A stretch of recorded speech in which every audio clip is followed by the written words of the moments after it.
Anyone know the connection to this topic in this week's parsha that we just had? Yesterday's Torah reading?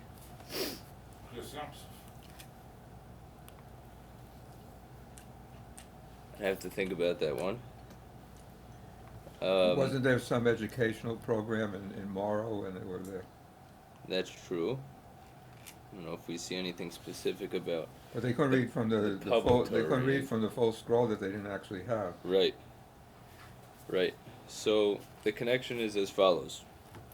It says in this week's parsha that we read yesterday that the whole nation was thirsty for water. And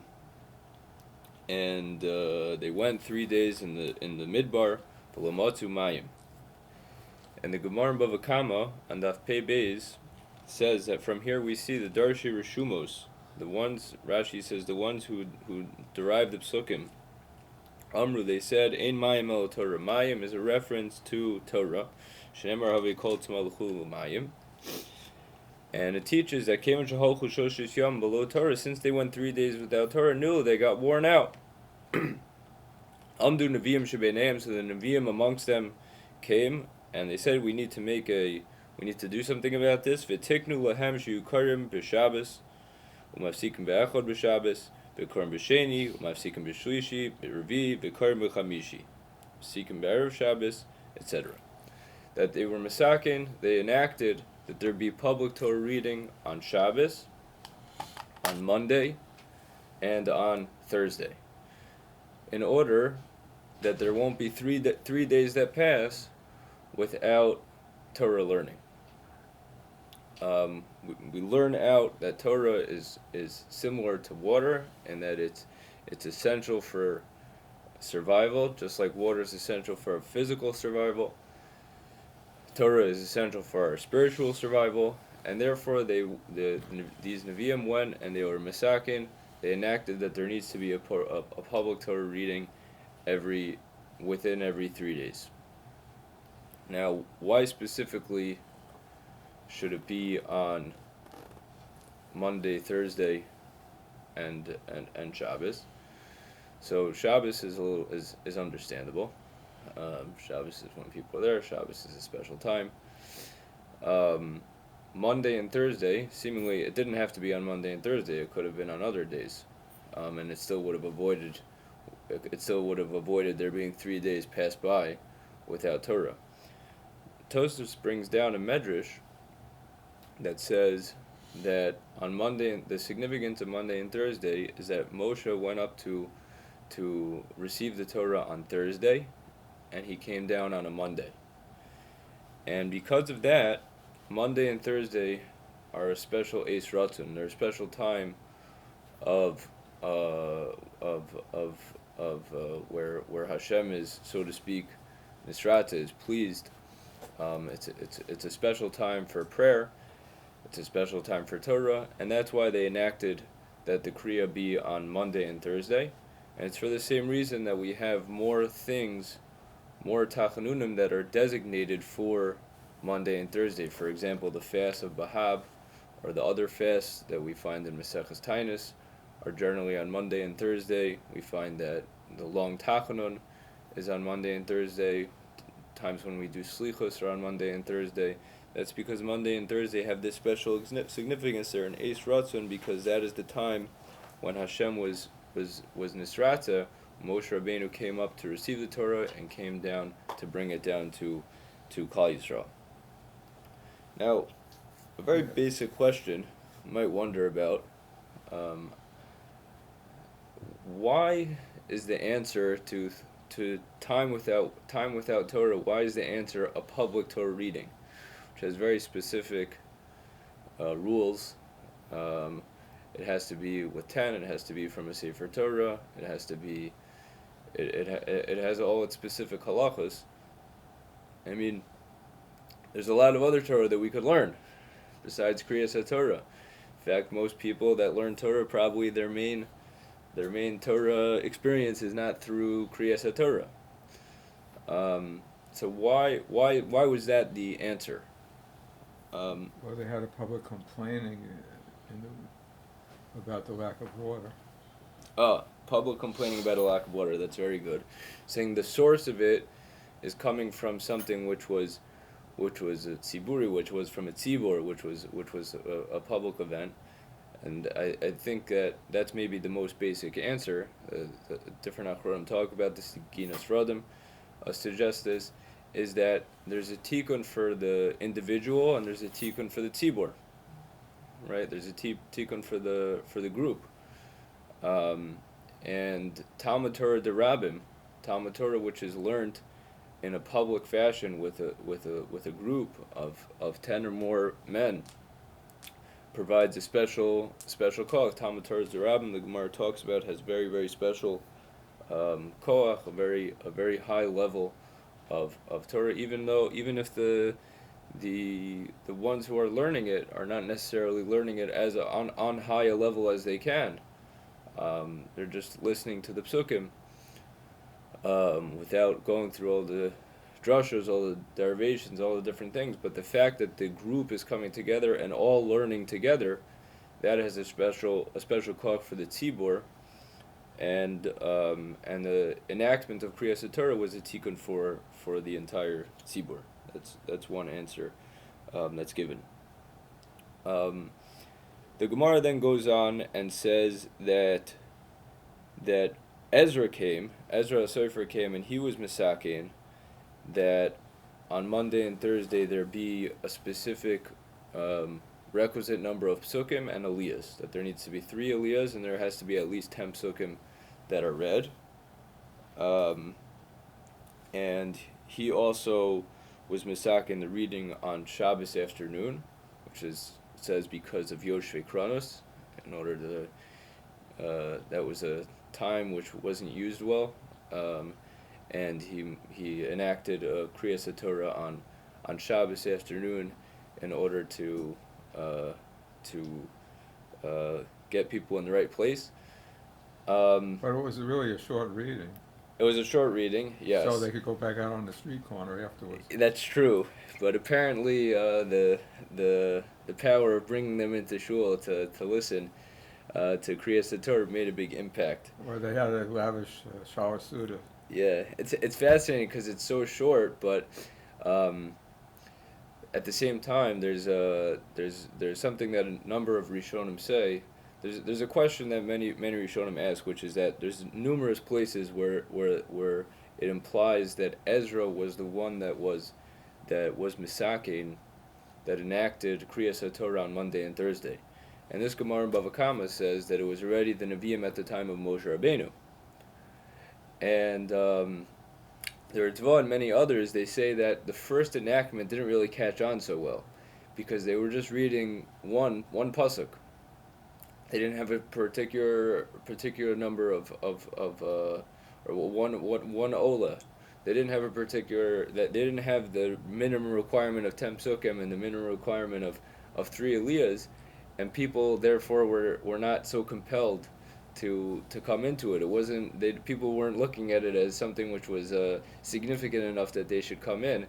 And when Ezra was misakein that there be a requisite 10 psukim and there be a requisite 3 aliyahs, that's when the Takkanah caught on and became more widely accepted and more widely done, and that's why it's attributed to him in different places that that the Monday and Thursday reading became really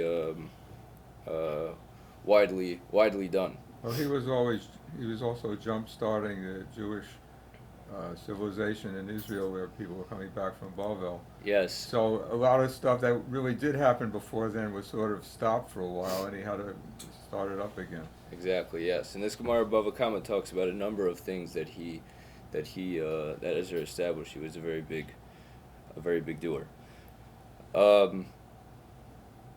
Now, there's another question, which is that the Rambam, when he brings down this halacha, he says that Moshe Rabbeinu was misakein the Kriya. And many ask on the Rambam that it sounds like it was the Nevi'im. It says Amdu Nevi'im, which sounds like it was the Nevi'im at the time of Moshe Rabbeinu that did it.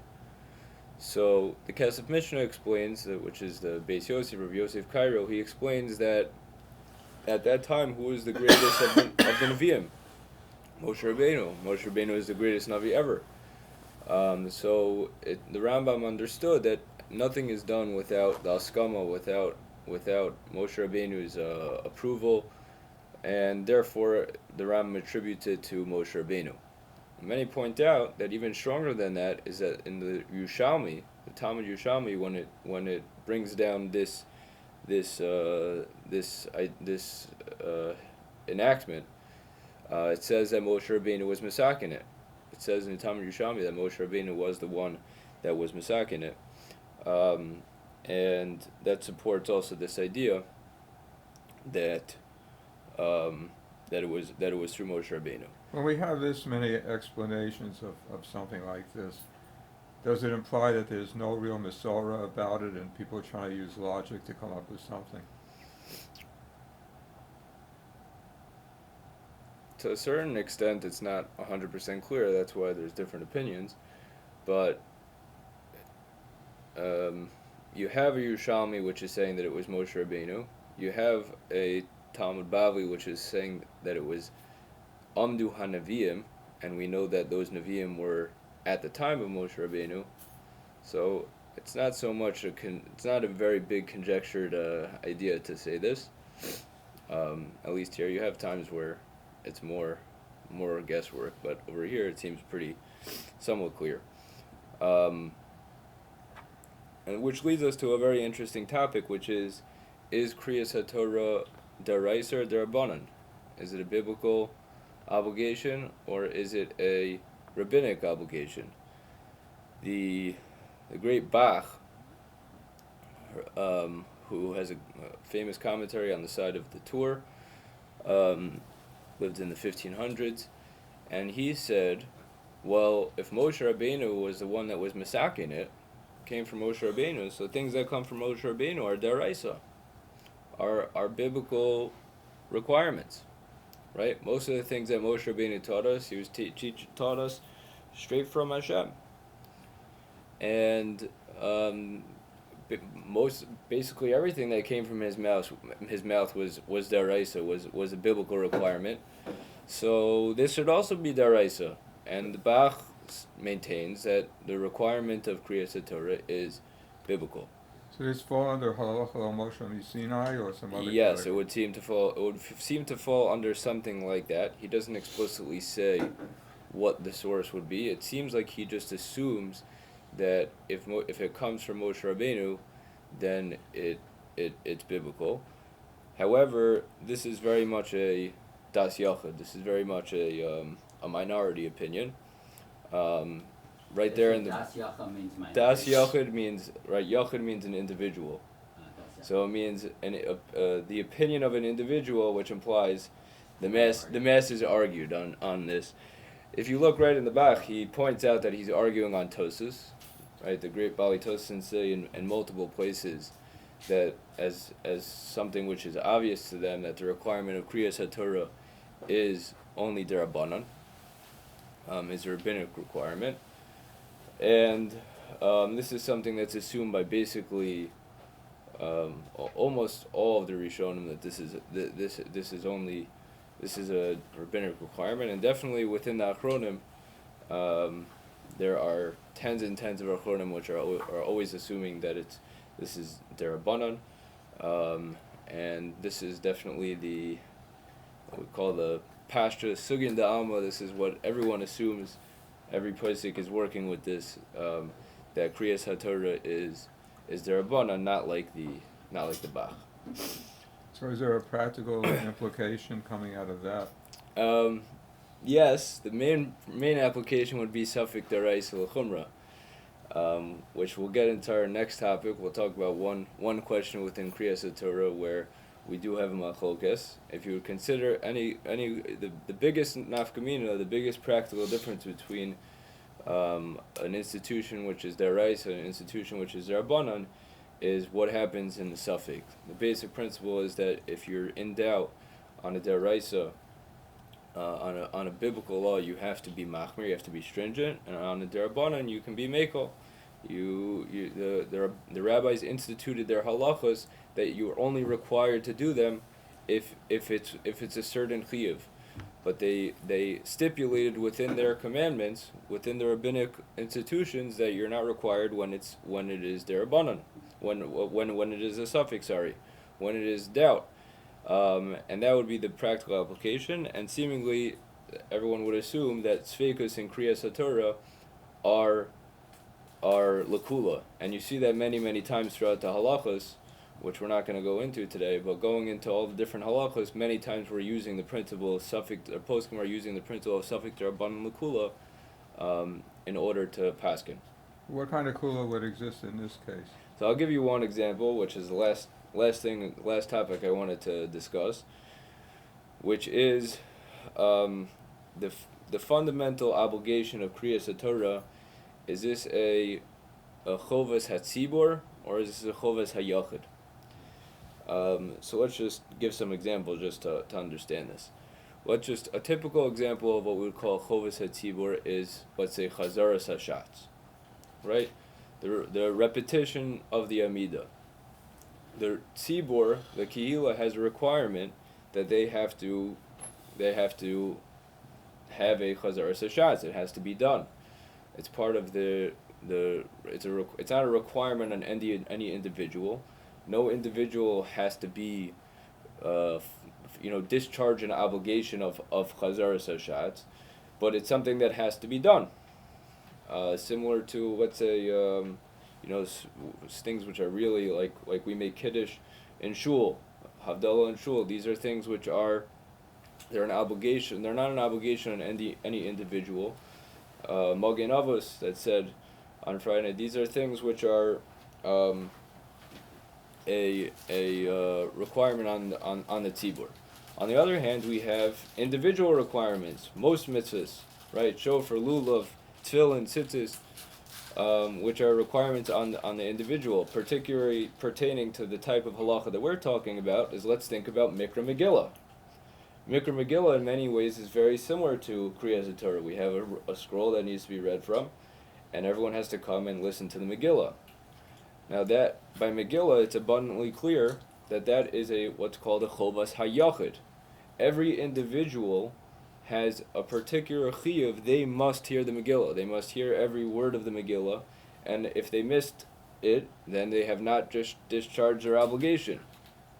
They have a chiyuv. The same way that they have a chiyuv to put on tefillah themselves, they have a chiyuv to hear Megillah themselves, and they have to hear every word of it. The question is Krias HaTorah, is public Torah reading similar? If there was, in each case, a decision by the Rabbanim to institute it, they could have had a different reason for each one. Yes, that's true. So we can't learn from one to the other. So we have to try to find sources to understand, is Krias HaTorah an obligation that each Jew must hear the entire Sedra, the entire parsha, and only then are they have to fulfill that obligation on the Yachid? Or no, Krias HaTorah is a requirement. When there's 10 Jews there, they must take out a Sefer Torah and learn from it and do a public Torah reading. But each individual does not have a particular chiyuv.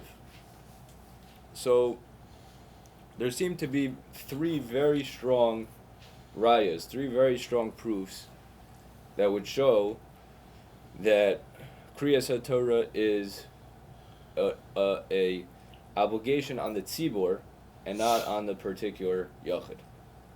One raya is that the Gemara tells us that a katan, a minor, would be able to be motzi the tzibor in Krias HaTorah. There's a discussion whether it should be done in the Gemara, and usually the Gemara says it shouldn't be done, but it's clear in the Gemara that it would work.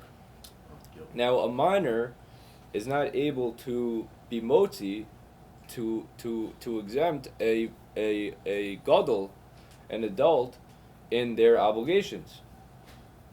It's not entirely clear what I just said. It's definitely true on a biblical obligation that a minor is not able to exempt you. For example, if you had a minor recite Kiddush for you on Friday night, everyone would agree that would not work. there's a little bit more discussion when it comes to a minor being motzi you in a rabbinic mitzvah, in a mitzvah derabanan. So over there, the question is, well, the minor is mechuyev miderabanan also, so is he able to be motzi you as well? And over there, almost all the Rishonim, and this is the way that it's Paskin and Shulchan Aruch, hold that even by a mitzvah derabanan, he's not able to be motzi you for two reasons. One of two reasons. Either because he's a derabanan for two reasons. He's a derabanan because he's a minor, and a derabanan because the mitzvah is derabanan. You're a derabanan only for one reason, and therefore his obligation is lower than your obligation. If his obligation is lower than your obligation, he's not capable of discharging your obligation.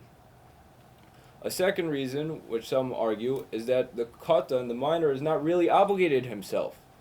It's really a mitzvah of chinuch on his father that requires him to do mitzvahs, but he doesn't have, in essence, his own personal obligation, and that's another reason why he's not able to be motzi. But anyway, does he have an ability to have an obligation?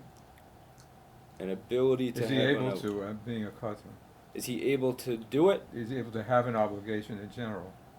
Yeah. So he has an obligation b'din chinuch. He has an obligation that comes from training, from the fact that he has to be trained for when he's older. There's discussion in the Rishonim, does that make it that he, in a certain sense, is obligated rabbinically because of that? Or is it really just that his father is obligated and he's just doing it through his father's obligation that his father must train him to be a mitzvah doer as an adult? Tosafos Shonim in Yuma. Oh. So that's one raya, which many Achronim bring, which seems to be very clear that it is derabanan. Now there is one opinion in the Rishonim. Tos says is somewhere that even two derabanans is able to be motzi a derabanan, but that's a minority opinion. It's not how it's paskin in Shulchan Aruch. A second raya would be from a Gemara that says that Rav Sheshes would turn around and basically not participate in listening to the Torah reading. And there are many Rishonim, all Rishonim talk about what is pshat in this. What allowed him to do this? And they offer different answers of why he didn't need to participate in the reading. And it's brought in Shulchan Aruch. If it's quiet, if he turned around before the Aliyah started, so it wasn't a disgrace for the Torah, so then it's okay. Different answers like this. Could be it's a bittul Torah for him because he can learn on a higher level. Oh, so one of the answers is Torah Naso. Right. According to that answer, it's not really a raya to what we're saying. No. Because Torah Naso generally has the ability to absolve one from rabbinic obligations. But according to a bunch of the other answers, it's basically clear that the Rishonim are saying the issue that you need to deal with is that it's a disgrace for the Torah for him to be involved in other things while the Torah reading is taking place. But the assumption is that the fact that he's not listening to the Torah reading, he's learning his own thing. It's clear from those Rishonim that would not be a problem.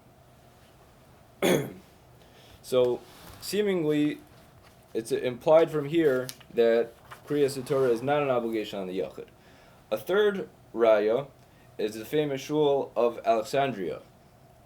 In Alexandria, they had such a big, huge Beis Knesset, such a huge shul, that people were not able to hear. They were not able to hear the Baal Koreh. They were not able to hear the Chazan, etc. Maybe they didn't have someone like Rabbi Haston for Kriya. I mean, somebody was able to hear, just the faraway one. They 3,000 or 4,000 people now, but they probably had someone as loud, but it was so enormous that people were not able to hear. The Gemara discusses that they had flags that they would put up when the Chazan would finish a bracha, so that the people who were so far away who couldn't hear, they would know when to answer Amen because they would see the flag that was lifted. This was the shul in Alexandria. In the time of the Talmud, and the bells they have a width or something. Oh, they had something there, but even that is you could hear it from the Imagine building. how much herring they needed. Pillow hang on this pillow. Yeah, they have a lip. Right. So Tosus and Sukkah Nun Beis and elsewhere ask the question that people are looking at the flag and answering Amen What? To brachas. But they don't hear the bracha. They don't hear the bracha, but they know the bracha ended at that moment. Tosus asks it should be an Amen Yisoma. We have a principle in the Talmud that you're not allowed to answer what's called an Amen Yisoma, literally translated as an orphaned Amen. It means the Amen doesn't have proper connection to the bracha. Tosus assumes that if you can't hear the bracha, so that's like an Amen Yisoma. Also because there's a certain finite amount of time between the finishing of the bracha and the lifting of the Yes, flag. that's true. That much. It has a it bracha. right. Right. That's absolutely true, and that's probably true. the most practical application of Amen Yisoma. But Tosus assumes that the flags would do the job that they would be able to answer in time. People were quick. So that he assumes, that wasn't their problem. But the problem was that they weren't hearing the bracha. So Tosus brings down, and all the Tosusim bring this down. It's in Rabbeinu Peretz. It's in the Tosus Rosh. That comes from the Gaonim. It comes from a Nissim Gaon. The Aruch talks about it, and they say this answer. They say that Amen Yisoma, and this is not necessarily the halacha. The halacha is broader than this, but they say that the Amen Yisoma, that's only when you have a particular obligation that you need to fulfill.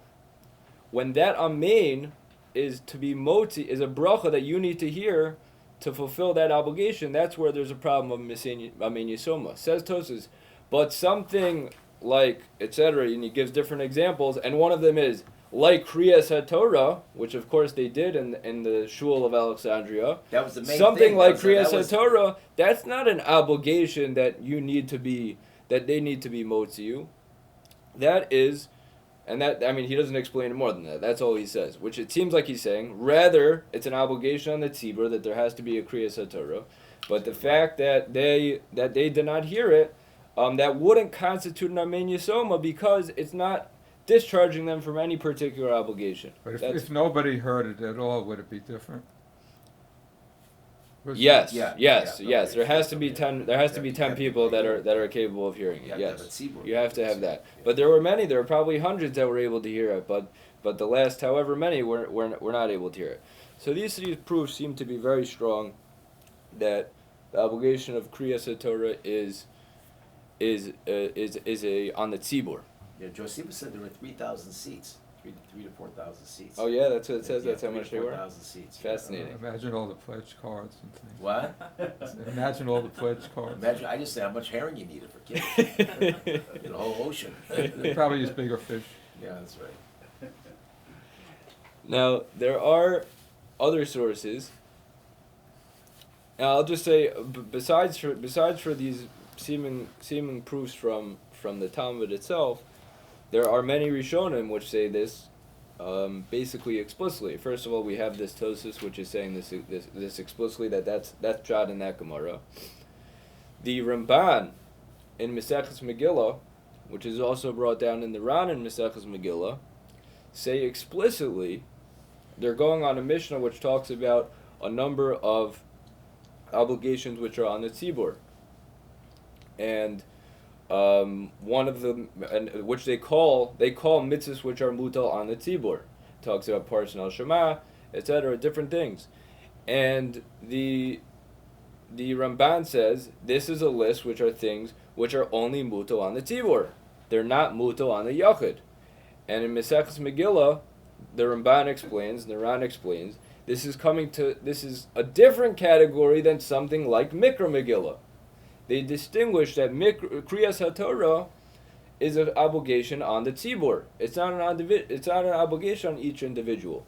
As opposed to Mikra Megillah, which is the main topic in Maseches Megillah, that is an obligation on each individual, and they must hear every single word of the Megillah. It's interesting that despite that, there's still a din of Pirsume Nisa, and there's still a din of Brovam Hadrasmela. So there are elements there are reasons, compelling reasons why Mikra Megillah should be done with a lot of people in attendance. Mikra Megillah, yeah. That's right, and also Absolutely. because also when you're like the Gemara says on the Daf Dalet, because if it's a nidcha, then you might need a tzibor to reconstitute. You might need a minyan for Megillah even then also, because it's not bismano. So Mikra Megillah shelo bismano, not on the 13th or the 14th. If you're doing like the 16th or 17th or whatever, another day or earlier, you definitely need a minyan or earlier date, not earlier or later, but earlier. Absolutely. So even Mikra Megillah. There are compelling reasons why Mikra Megillah should be done, but tzibor. Right. Yes. But you're right, but not Mikra Din. Technically, it can be done without it, but absolutely, and it's so much because it's a mitzvah pursuing Inisa, right? Kohanim were mabatal avudasam, right? In order to it just Tosafos says just for the Barov HaMadrash Melech, just so that it should be in a larger group because it was so important. Even though Me'ikra Din, again, Krias Megillah is a choves yachid and can be done bismana, even by the individual. And that's in the riot the Gemara brings to that Megillah Nikres, Yud Aleph Yud Beis. That's written. It's read, meaning it's read publicly for everybody, as opposed to Me'emasai Kornis Kriya Shema B'Arvi. There it's on every single individual Kriya Shema. Over here it's read publicly. But you're right, Me'ikra Din still doesn't change the fact it's mainly in the Yachid. Right. But they're just the circumstances are it should be done with tzibur. Well, when my wife was sort of an invalid who couldn't get out of the house, Rabbi Shusman would come around and read Megillah. Right. That's good. Even for Sure. the individual, Sure. and she I'll could be ask for Yotze, sure. of course. All She's the time. Bismano, I'll of go to course. the Of course, hospitals. she's Yotze, Sure. right. In the hospitals, pretty quick. But anyway, yeah, sure. Now, at the same time, there is some indications that of certain opinions that held that this is actually a obligation on each individual. There is a tshuva from the Rabban, one of the great Rishonim, I think a son-in-law to Rashi, right? Rabban, and he held that he says that the one who's making the brachos on the Torah and Krias HaTorah has to have in mind to be motzi the rest of the tzibur, and the tzibur has to have in mind to be yotzi with his brachos, which everyone else seems to say that's not true. He's just making a bracha for himself. They don't have their individual obligation. It's implied from what he's saying that he understood it's an obligation on each individual. And from there are a number of achronim that say like this. Most notably the Shla. The Shla brings down the opinion that it's a chovas hatzibor and says, however, he says the ikar is that really it's a chovas hayachid, and every yachid has to hear every word of the Torah, and if they miss it, they need to go back, etc.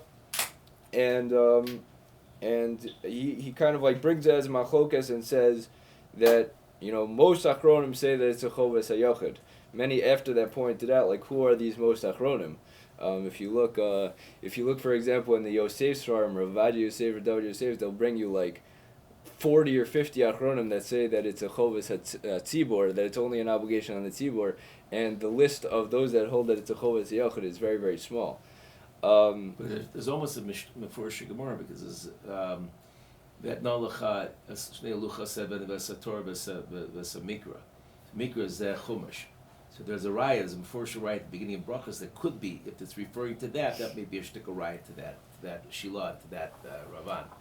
Because it could be because v'sa Torah is zem mikra, zem Torah zem mikra. So what's they're talking about? Should I make it? No, some people say because it's that sheet that the Gemara is saying you might have a chiyuv to learn to hear Krias HaTorah from a klaf from that standpoint. So that would be more pointing to Krias HaTorah min HaTorah. But right. would that be showing that it's an individual obligation? Right, because it's talking because everything else is a chovas yachid that's listed in that price. In that price, that standpoint, right.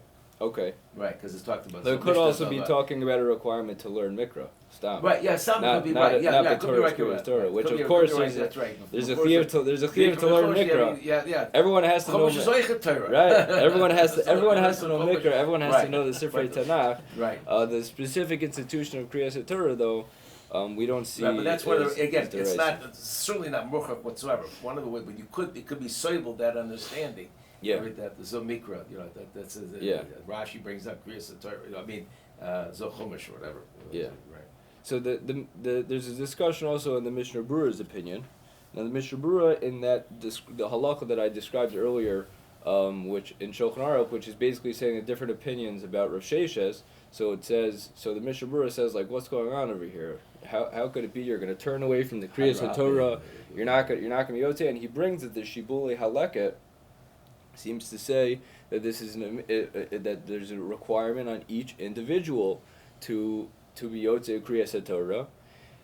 And the Mishnah Berurah struggles with how could it be if it's at the beginning of the Liyah, before the Sefer Torah is opened up, then you could go and not pay attention or walk out of the room. As long as you're not disgracing the Torah and leaving while it's open, then it's okay. What about your obligation in Krias HaTorah? And the Mishnah Berurah is very bothered with this, and he says, maybe it means that the person was already Yotzei Krias HaTorah earlier, and they just happened to be in shul. And he says Tarachian, and he doesn't not sure exactly what to do with it. It's interesting, many point out there's another Mishnah Berurah where he talks about someone who's in jail. Someone who's sick or someone who's in jail. And the Shulchan Aruch paskins that the question is, if someone's in jail, someone's stuck, and this, unfortunately was very common throughout the age, that even people were 100% innocent, were in jail for being Jewish. And the question was, can you go?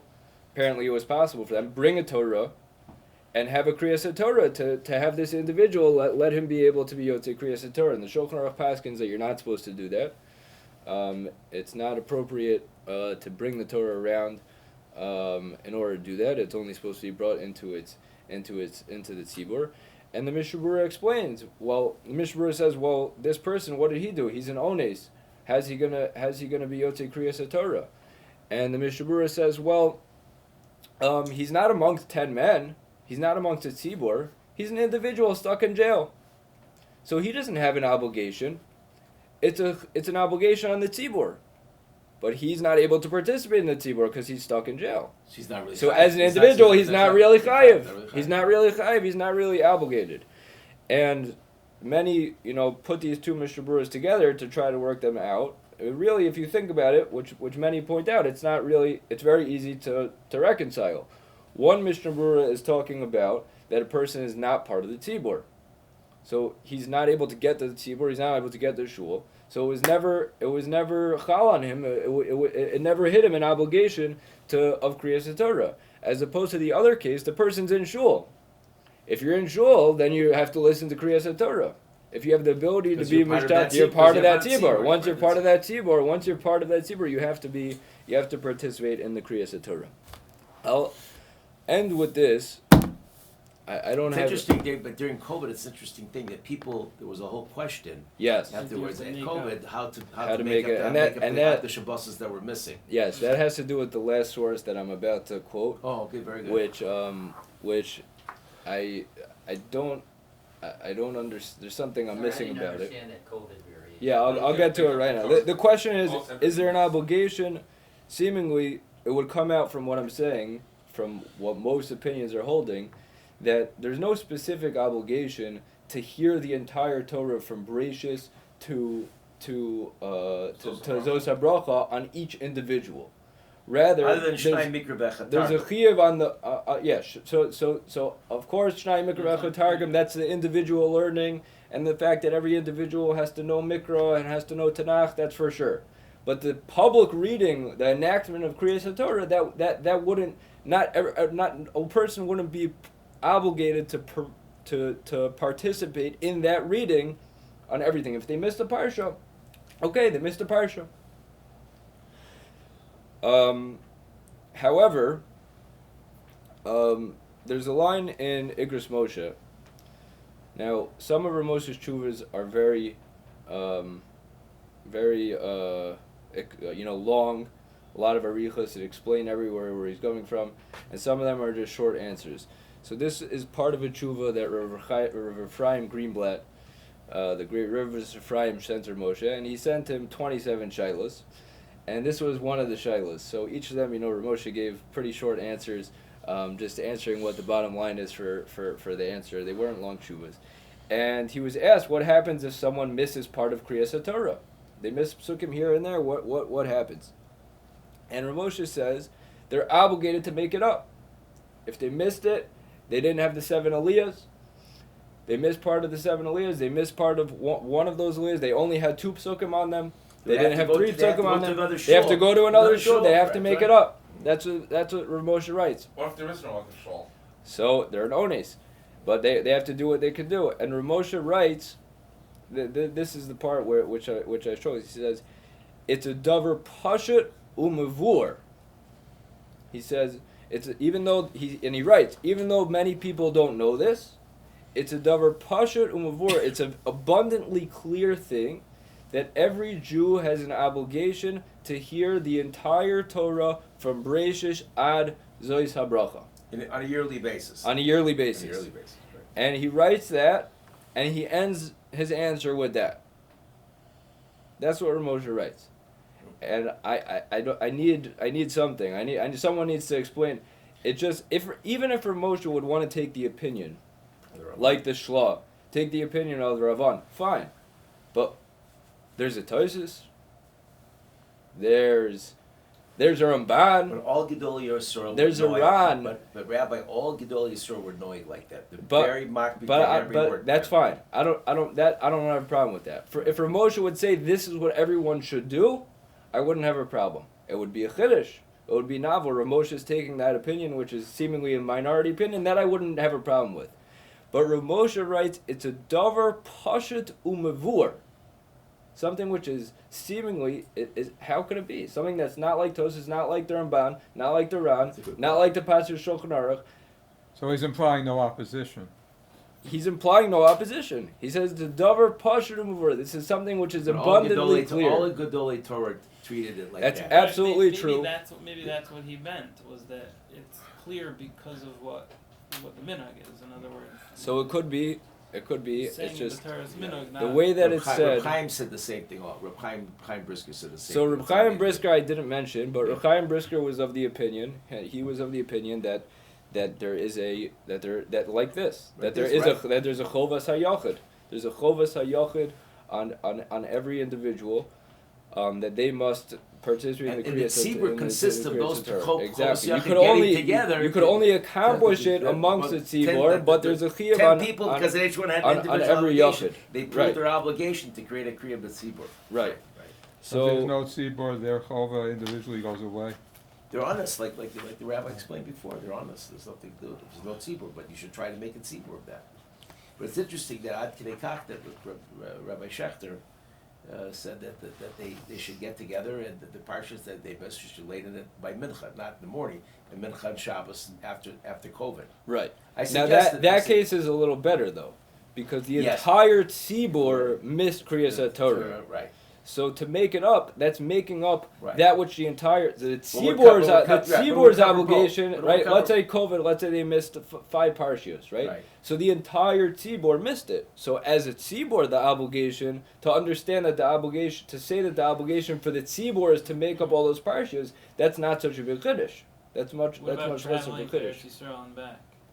So that's part of of this question. That's part of this question. In shuls like in Muncie, where you have, I've lain for straight through 2 parshios because of people that have missed. So right, laid the whole thing. Laid the whole thing. Right. Yeah. Right. Or That's what happens. Before Pesach. Right. Have minyanim. Sure. All those. Right. It happens all the time. So in the shuls where they have a seat where they have 10 yeshiva bakrim, they're missing a parsha or something like that, that's what happens right now. I just want to make one comment to end, which is that it's important to know that we're forgetting about all the technicalities, chovas hatibur, chovas hayachid, what's happening. One thing is for sure true, as Rabbi Hassan pointed out, is that the Gedolim throughout the generations taught us the unbelievable tikkun, the great thing, the great high level of Torah, of Talmud Torah to Rabbim, of participating in Krias HaTorah. Everyone, the minhag is to be medactic on every word, to try to make sure to hear every word, to pay attention to the Kriya. The Rizal talks about the great tikkunim that come from Krias HaTorah. The Kaf Chaim brings at the beginning of Krias HaTorah, how much is coming from it, and it's a unique tikkun, it's a unique level of Talmud Torah to Rabbim that's coming straight from the Sefer Torah, that is not able to be accomplished in another way, and all the relevance of the question that I'm discussing is always only b'diavad, after the fact. If you missed Krias HaTorah, if you were unable to participate in the tzibur, you were unable to get to shul, you were unable to be there for the whole time, you were unable to hear it. That's what we're talking about over here. But l'chachila, everyone is in agreement that we need to focus on the Kriya. We need to not talk during the Kriya. We need to I won't lane if somebody's talking. It's your conversation. I'll be happy to. Shkoyach, everyone have a good So day. I Yeah. try